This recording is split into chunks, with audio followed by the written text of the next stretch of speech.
Guys, Asher coming at you today, Raid Shadow Legends. Welcome to the video, guys. Getting some love and some positive vibes your way, especially if you need it out there today, guys. You know what?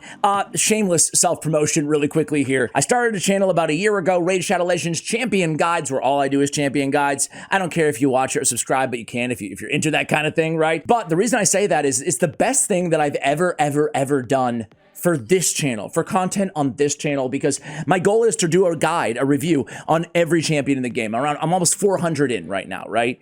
But so many times throughout the last year, and I'm sure the next year as well, I will start to do a video for that channel, right? Start investing in a champion that I had never used a lot previously, familiar with their kit, but never really thought a lot about them or built them, yada, yada, yada. And then I'm like, oh no, au contraire, I am bringing this champion to the main channel. And that's exactly what happened today. And it's actually a free-ish. Free-ish? Is anything really free in life, ladies and gentlemen? Is anything really free in Raid Shadow Legends, ladies and gentlemen? It's for your mouth. Probably not. But first, guys, I have a huge announcement that I am so excited to share with you guys. Seriously, I am starting a draw. I already started an Ash and Saf Dragonair Silent Gods collab only channel. So myself and Saf will be on every single video. He's been playing this game since launch, since release. So he is just knows everything about the game, right? The guy's already a genius, you know, from Raid Shadow Legends on his HH Gaming Network YouTube channel. But now we're doing everything together from day one. So you can start right now, download Dragonair Silent Gods.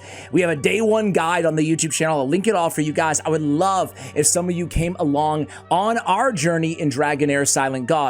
I've done a couple videos on the game already. Odds are you're probably familiar with it, but everything is new. We're starting at season 1 here, and everything is new and absolutely better than ever. I'm talking, we get now access to all these free heroes, right? There's free legendaries. There's so many more resources right now. There's new challenges, new rewards. It's not even comparable to what it used to be just a few months ago. So we're already absolutely having a blast on the channel. Dragonair Silent Gods is open. It has like this open world kind of aesthetic to it, right? So it's, well, you guys can see in the background, you're probably familiar with the game, but in case you're not, it also has, you know, the hero collector element you guys are probably already, well, you definitely already are familiar with from Raid Shadow Legends. So we get champions. This is the battlefield, kind of a grid system right here. There's different classes. We'll be doing our first summoning video, and we'll be starting an alliance, a clan that you guys can go ahead and join. The first 49 of you guys who go ahead and subscribe to the channel, download the game, join us, check out for that video. It'll be released, I think, sometime next week, so be on the lookout for that as well, guys. Seriously, this is an ad. This is obviously a you know, an integration here paid for by Dragonair Silent Gods, but I could not be more thrilled to be starting this journey with Saf, and I would love if some of you guys can go ahead and join with us on our Dragonair Silent Gods journey. So thank you, Dragonair, for sponsoring today's video. Back to Raid. She is a Doom Tower champion, and she's a Doom Tower normal champion. Who do you guys think it is? Huh? Am I prolonging the unveiling here? Is it Archmage Helmet? No, it's not Archmage. Is it Akoth the Seared? Akoth is pretty good, but no, it's not Akoth. Is it Ryan the Conjurer? No, I really like Ryan, but no. Is it Dark Kale? I mean, everybody knows Dark Kale is a beast, but no, it's not Dark Kale. Is it Gwyneth? No, not Gwyneth. Well, it must be Z-Itchy. No, it's Taya. It is Taya, guys. Taya is such a freaking cool champion.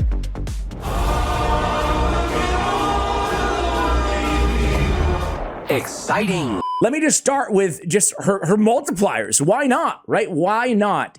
Taya is, by the way, a Void Affinity that's going to come into play in just a moment here. No weak matchups. We love it.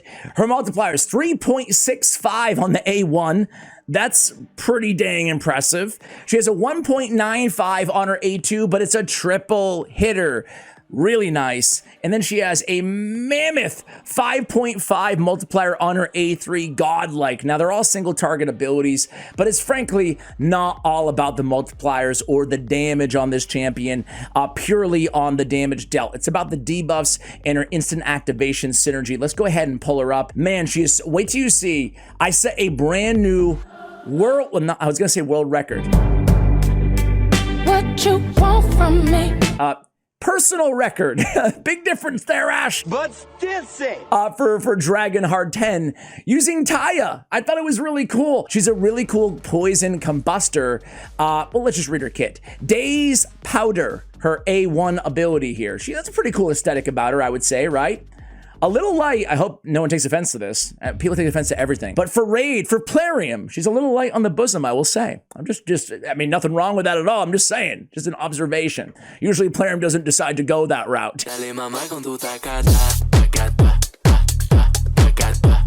Wait, what? Daze Powder. Attack one enemy. Has a 60% chance of placing a decreased accuracy. On the A2, it's Venom Kanai. Attack one enemy 3 times on a 3-turn cooldown. Each hit has a 100% chance of placing a big poison for 2 turns. And then on the A3, Blood Boil, 3-turn cooldown. Beautiful. Attacks one enemy, 100% chance of instantly activating any poison debuffs and HP burn debuffs on the target. So we are activating any and all poisons and HP burns on that target on a 3-turn cooldown. Also has a 100% chance of placing a 100% heal reduction debuff for 2 turns on a 3-turn cooldown. Beautiful. There's 2 areas where I absolutely love Taya, but she can be utilized in more areas than just these 2. She's great at, well, instantly activating. If you don't have a bunch of Theodores on your account, well, enter in stage left, Taya.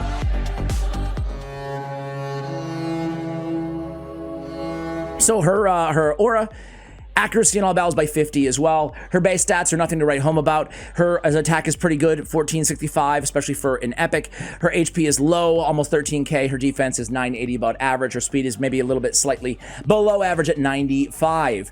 So why do I like her? Let me go ahead and, instead of showing the build first, I want to show you the run first, right? Or runs, plural, because there's two areas where I absolutely love her. So this is Dragon Hard 10, guys. This is the squad. Oh my God, this squad is so nasty. It's so nasty. My Dragon Hard 10 team used to be, it was like Way pay to win. Way more pay to win than this. And Acrisia, the cool thing is she can be substituted out for any other enemy max HP champion. You just have to build them to be able to take a hit or 2 at the end of the battle, right? Also, Yumeko can be subbed out for Staltus Dragonbane, okay? She's all about the reflect damage in this battle. The reset helps too, but that reflex, she's gonna be one of our main mechanisms to kill the dragon.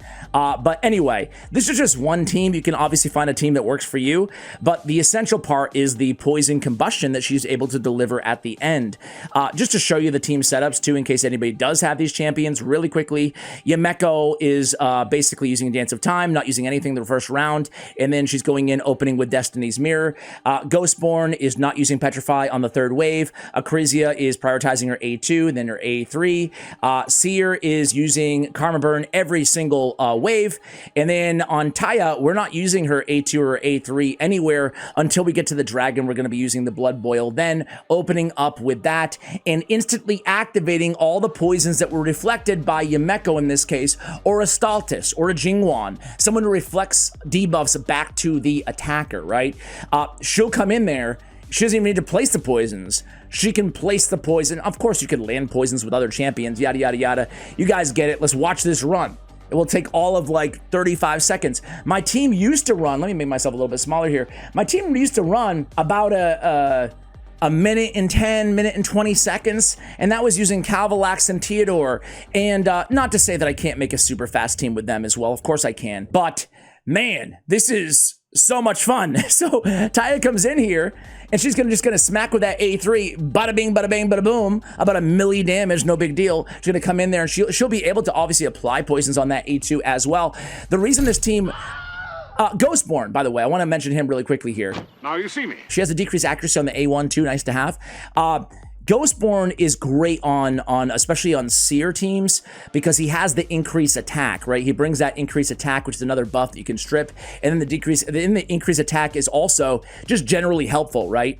Against the boss, right? So not one of our fastest times. I just pulled 35 about I don't know, an hour ago, right? So there's a little bit of RNG on the time, but it's a lot faster than it used to be for yours truly. This 1.2 million is basically one shot worth of damage, right? With that A3, a great instant activator. Really, really cool champion, especially the reason I was so excited about sharing her too is, you know, obviously this is a more of a min-max late game team, but she has, Dark Kale has it too on his A1, but it's a little bit different. It's one poison and or one burn, and it's a smaller chance to activate. But if you don't have some of those activators, the Eleanor rolls, etc., against bosses, she can be extremely competent. Now there's another area where she's really, really good as well, and it's in Doom Tower. The nice thing is you can build her for damage, but you don't have to build her for damage, right? Check out this squad. So I got Geomancer, I got any block damage champion. Helicath's not necessary, but he's great. I got Vogoth for heals. I got Geo for obviously the burns and the damage. And then I have Gwendolyn. Why do I have Gwendolyn on the team? Well, this A3 ability on Taya is heal reduction for 2 turns on a 3-turn cooldown. I love pairing her. If you want to keep that heal reduction up all the time, and who doesn't want to keep the heal reduction up all the time? This also works for Fire Knight, right? Pair her with somebody. There's a bunch of champions in the game now. Gwendolyn's just one of them, who has a debuff extension in their kit, right? A lot of them on our A1 abilities, like why am I drawing a blank on the Vizier, like Vizier or Velis. A lot of them are not too. There's some extent, like Lady Mikage has an extend the duration and decrease duration and everything in the world on her A2 ability, right? But each hit has a 50% chance to extend the duration of all debuffs on the target by 1 turn. It's funny, Gwendolyn the Silent, this owl, holy crap, this A1 is so underrated. This is it's not 1 debuff or 2 debuffs or 5 random debuffs. It's every debuff on the target on each hit. It's very, very good. It's the same as Vizier Velis. It's exceptional. The rest of her kit is a lot better than his as well. Anyway, I digress. Let's super raid this thing, and I'll show you quickly on the team setup as well. Somebody commented in the video like, Dude, Ash, I like when you show us the teams, but no team setups. I apologize. Geomancer, we're just going to save the burn for the last turn. Going to shut down the Creeping Petrify. We just want the AoEs to trigger those burns, the counterattacks. Taya, she's going to come in with a Blood Boil, land the heal reduction as soon as possible against the Nether Spider. Gwendolyn's not going to use her A2 or her A3. She's only going to use the Talon Rake against the Spider. After that, she can do whatever she wants in the first 2 rounds. Helicath is not going to be using his A3 in the round 1 or round 2, so he can save it to open with round 3. And Vogoth, he's just chilling, doing his thing. Nothing needed there. The stats are not incredibly important on any of these champions, provided we have enough accuracy to land our debuffs. So Gwendolyn's going to do her thing, help us clear through these waves. I'll come back to you guys when we get to the spider. All right, guys, so here we go. So she is going to, well, the spider's going to attack, land some poisons, yada, yada, yada. We're going to have block damage up in a minute, so it's going to be inconsequential. We're going to land the burn thanks to Geomancer. We come in. She's already extending. Hold your horses, Owl. We land that heal reduction, 2-turn heal reduction. So now the Owl's going to come in and keep extending that 2-turn reduction, along with the burn and everything else on the spider, and that's it, man. It's as easy as that, right? We just sit back, we deal with the counterattacks. We want Vogoth and Geomancer to go in with their AoEs on their A1. Look at that. Look at this buff extension, man. Look at Gwendolyn go.